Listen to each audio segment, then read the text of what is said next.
Στο πρώτο μέρος του οδηπορικού μας στην Αλβανία μοιραστήκαμε μαζί σας εικόνες από τους Άγιους 40, το Μπλε Μάτι αλλά και την αρχαία πόλη του Βουθρωτού.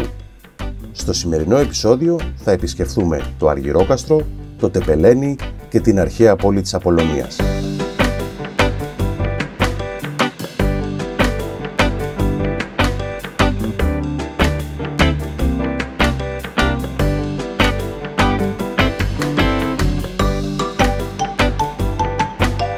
Φίλες και φίλοι, γεια σας. Αφήσαμε πίσω μας τους Αγίους 40 και τα μοναδικά αξιοθέατα που σας δείξαμε. Ελπίζω πως και μετά από αυτό το επεισόδιο θα βάλετε ψηλά την Αλβανία στην ταξιδιωτική σας ατζέντα. Το οδηπορικό μας συνεχίζεται από εδώ, από το Αργυρόκαστρο.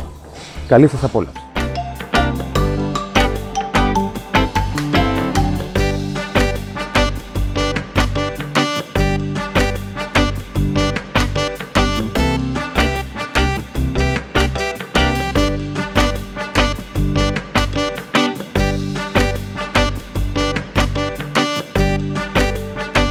Το Αργυρόκαστρο είναι χτισμένο πάνω σε 8 μικρά λοφάκια, που είναι τόσο κοντά μεταξύ τους, ώστε σε κάποια σημεία νομίζεις ότι ενώνονται.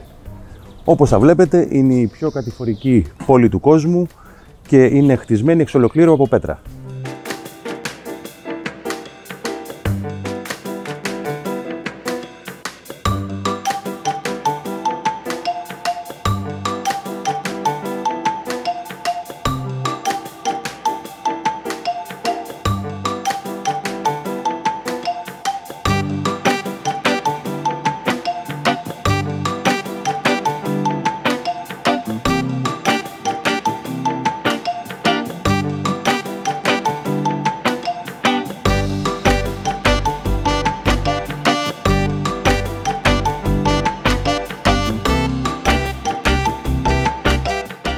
Αυτό το κάστρο είναι το δεύτερο μεγαλύτερο κάστρο των Βαλκανίων και έδωσε το όνομά του στην πόλη. Το κάστρο όμως αυτό βαφτίστηκε, σύμφωνα με το θρύλο, από την πριγκίψα Αργυρό, που λέει ο θρύλος ότι όταν είδε τους Οθωμανούς να μπαίνουν στην πόλη, τότε πήδηξε από έναν πύργο εδώ του κάστρου και αυτοκτόνησε.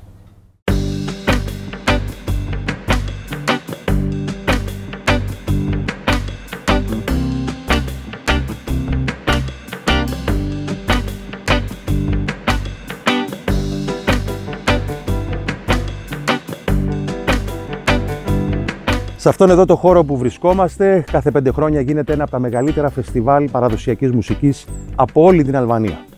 Γεμίζει ο χώρος από χρώματα, ήχους και γενικά πλημμυρίζει το κάστρο από παράδοση. Εκεί ακριβώς πίσω μου είναι το ρολόι, το οποίο βομβαρδίστηκε στον Παγκόσμιο Πόλεμο.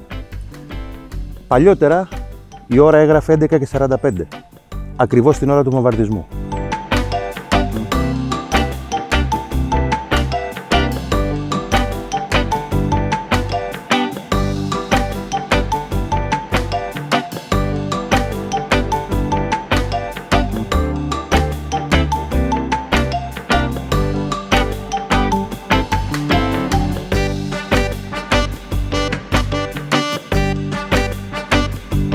Το Αργυρόκαστρο πρέπει να το περπατήσεις μέσα στα σοκάκια του, αλλιώς θα έχεις χάσει όλη τη μαγεία της πόλης. Τώρα πηγαίνουμε προς την βίλα του Σκεντούλη, που ήταν ένας από τους πιο πλούσιους εδώ στο Αργυρόκαστρο, και θα πάμε και στο σπίτι του δικτάτορα Χότζα, όπου τώρα είναι λαογραφικό μουσείο. Για πάμε να δούμε τι θα δούμε εκεί.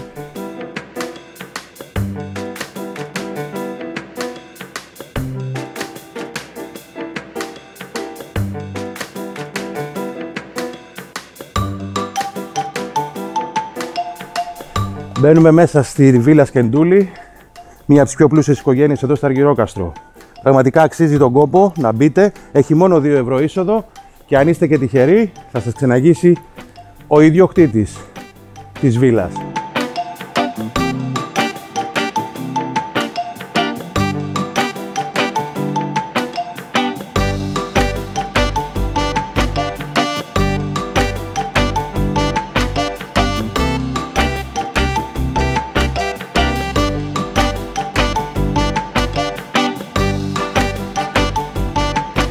Ως γνωστόν, η τύχη δεν ήταν με το μέρος μας. Εδώ είναι το Λαογραφικό Μουσείο στο Αργυρόκαστρο. Αυτό όλο το σπίτι ήταν το σπίτι του δικτάτορα Χότζα. Όμως, πάνω που ήρθαμε με όρεξη να μπούμε μέσα να δούμε όλη την ιστορία εδώ του Αργυροκάστρου, είναι κλειστό για ανακαίνιση. Εσείς θα είστε πιο τυχεροί και θα απολαύσετε και το Λαογραφικό Μουσείο, αλλά και θα μάθετε την ιστορία εδώ του δικτάτορα Χότζα, όπου ήταν το σπίτι του και θα σας πούν πολλά στοιχεία για την δική του ζωή.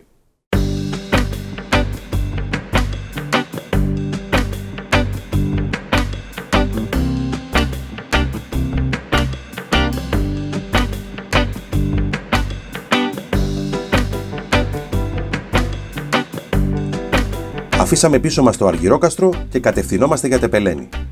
Μία στάση όμως στο κρύο νερό για να αγοράσουμε τοπικά προϊόντα είναι must. Αν έχετε και λίγο χρόνο, απολαύστε τον καφέ σας σε αυτό το υπέροχο ξενοδοχείο που βρίσκεται μέσα σε τρεχούμενα νερά.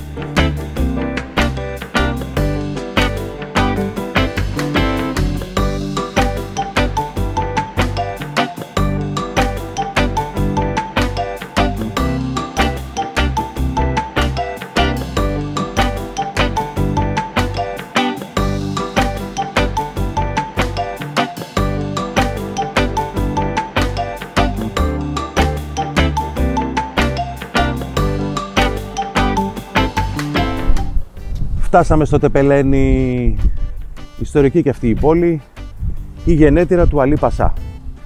Ναι, εμείς στην Ελλάδα λέμε ο Αλή Πασάς των Ιωαννίνων. Εδώ στην Αλβανία όμως είναι ο Αλή Πασάς που γεννήθηκε στο Τεπελένη. Το Τεπελένη λοιπόν έχει χτιστεί στην αριστερή όχθη του ποταμού Αόου ή όπως το λένε εδώ, Βιώσα. Το όνομα της πόλης λέγεται ο Λόφος της Ελένης. Και στους Βαλκανικούς πολέμους το 1913 η πόλη καταλήφθηκε από τις ελληνικές στρατιωτικές δυνάμεις.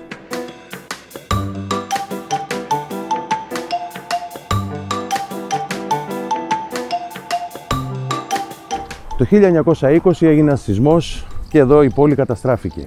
Έτσι βγήκε μια παράδοση που λέει ότι αν περάσει το Τεπελένη τα 100 σπίτια, τότε θα πέσουν πάλι όλα και θα καταστραφεί. Βέβαια, εγώ σήμερα έχω δει πολύ περισσότερα σπίτια, οπότε ο μύθος σήμερα που είμαστε εμείς εδώ καταρρίφθηκε.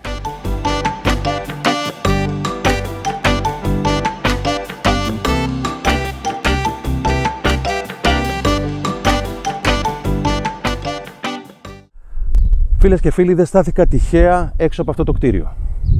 Αυτό το κτίριο στεγάζει τα γραφεία του Σαλί Μπερίσα.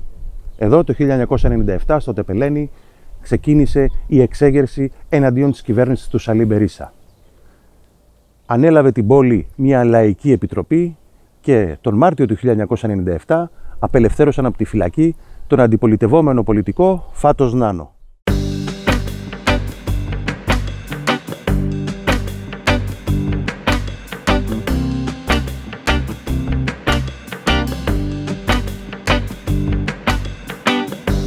Επόμενος σταθμός, η αρχαία πόλη της Απολωνίας. Μεγάλες ταμπέλες σε καθοδηγούν προς τον συγκεκριμένο χώρο. Ξαφνικά βλέπεις πως πρέπει να περάσεις από χωράφια με πάπιες και κατσίκια. Αυτό που πάμε να δούμε τώρα σας το φυλάγαμε για έκπληξη. Ήταν το κερασάκι στην τούρτα. Απολωνία. Αρχαιολογικός χώρος που βέβαια οι φοβερές ταμπέλες σε μπερδεύουν και μέσα από τα παπάκια περνάς, κατσικάκια, για να φτάσεις στον αρχαιολογικό χώρο. Υπάρχει άλλος δρόμος, αλλά εμείς δεν το ξέρουμε. Πάμε να δούμε τώρα τι θα δούμε.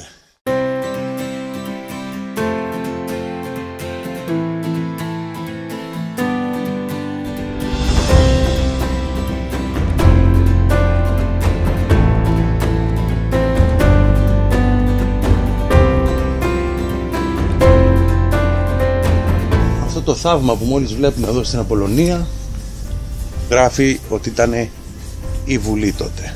160 άτομα χώραγε περίπου. Απίστευτος όλος ο αρχαιολογικός χώρος. Πραγματικά, οπωσδήποτε όταν επισκεφτείτε την Αλβανία πρέπει να έρθετε εδώ, στο ναό της Απολωνίας.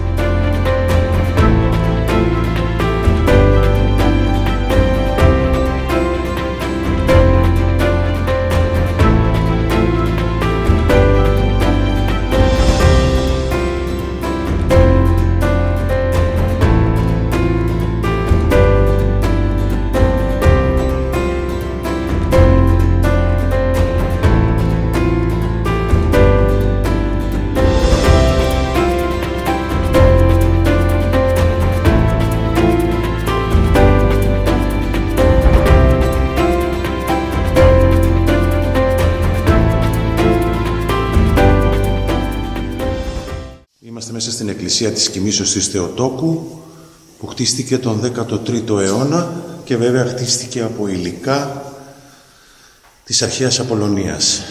Πραγματικά είναι απίστευτα. Απίστευτα είναι μέσα.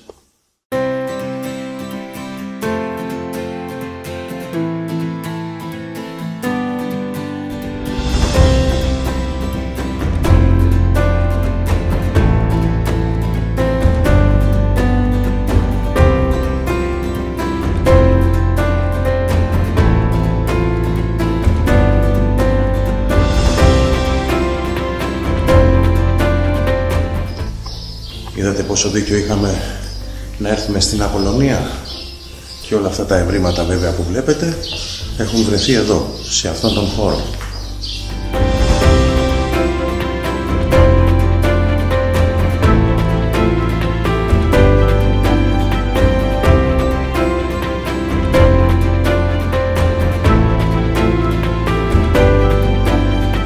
Αυτές ήταν οι εικόνες που σας μεταφέραμε από την πιο κατηφορική πόλη του κόσμου, το Αργυρόκαστρο, αλλά και από το Τεπελένι.